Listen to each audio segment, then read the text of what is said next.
Hello everyone. আজিৰ এই ভিডিঅ'টো সকলোকে স্বাগতম জনাইছো। আসাম স্টেট স্কুল এডুকেশ্যন বোৰ্ডে এটা নোটিফিকেশ্যন পাব্লিছ কৰিছে ৰিগাৰ্ডিং HSLC এক্সামিনেশ্যন 2026 2026 চনৰ HSLC এক্সামিনেশ্যনৰ বাবে এটা নোটিফিকেশ্যন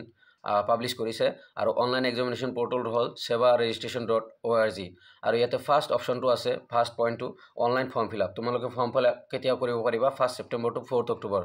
মানে 1 ছেপ্টেম্বৰৰ পৰা আৰম্ভ কৰি 2025 ৰ পৰা আৰম্ভ কৰি 4 অক্টোবৰ 2025 লৈকে অনলাইন ফৰ্ম ফিল আপ কৰিব পাৰিবা last date of online payment and challan 10 October আৰু ইয়াতে এটা ইম্পৰ্টেণ্ট কথা কৈ দিওঁ যিবোৰ ষ্টুডেণ্টৰ 2 লাখতকৈ বিলো 2 লাখ ঘৰৰ ইনকাম আছে বা গাৰ্জেনৰ ইনকাম বিলো 2 লাখ আছে সেইবোৰ ষ্টুডেণ্টে পেমেন্ট কৰিব নালাগে হিয়তৰ কাৰণে ফ্ৰী আৰু কিমান ফিজ দিয়া ধৰা আছে সেইখিনিও জনাই দিম last date of the challan payment at the SBI 15 October আৰু অনলাইন চেকলিষ্ট কাৰেকশ্যন যদি কিবা ভুল হৈ থাকে বা কিবা কাৰেকশ্যন কৰিব লাগে 20 অক্টোবৰ মুঠতে কথা হ'ল online form fill up start হ'ব 1 ছেপ্টেম্বৰৰ পৰা ইতিমধ্যে ষ্টাৰ্ট হৈছে 1 ছেপ্টেম্বৰৰ পৰা 4 অক্টোবৰ লৈকে বহুত টাইম আছে মিনিমাম একদম এক মাহ টাইম আছে তাৰ পিছত ইয়াতে মই স্ক্ৰল কৰি দিছো ইয়াতে ফিজখিনি কৈ দিছো মই ফিজখিনি এক্সামিনেশ্যন ফিজ 800 আছে 800 অনলি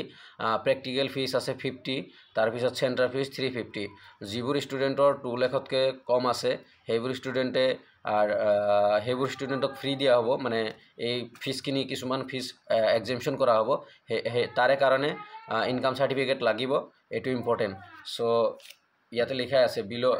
বিলো 2 lakh candidate who have register in class 11 already তোমালোকে ক্লাছ 11 ত চাগে ৰেজিষ্টাৰ কৰিছা সেইবোৰ ষ্টুডেণ্ট যিবোৰ ষ্টুডেণ্টৰ এনুৱেল ইনকাম ঘৰৰ এনুৱেল ইনকাম 2 লাখতকৈ কম আছে সেইবোৰ ষ্টুডেণ্টক এক্সামশ্যন কৰা হ'ব বা ৰেহাই দিয়া হ'ব এইখিনি ফিছৰ পৰা সো 1 ছেপ্টেম্বৰৰ পৰা 4 অক্টোবৰলৈকে অনলাইন ৰেজিষ্ট্ৰেশ্যন যিবোৰ ষ্টুডেণ্ট আছে HSLC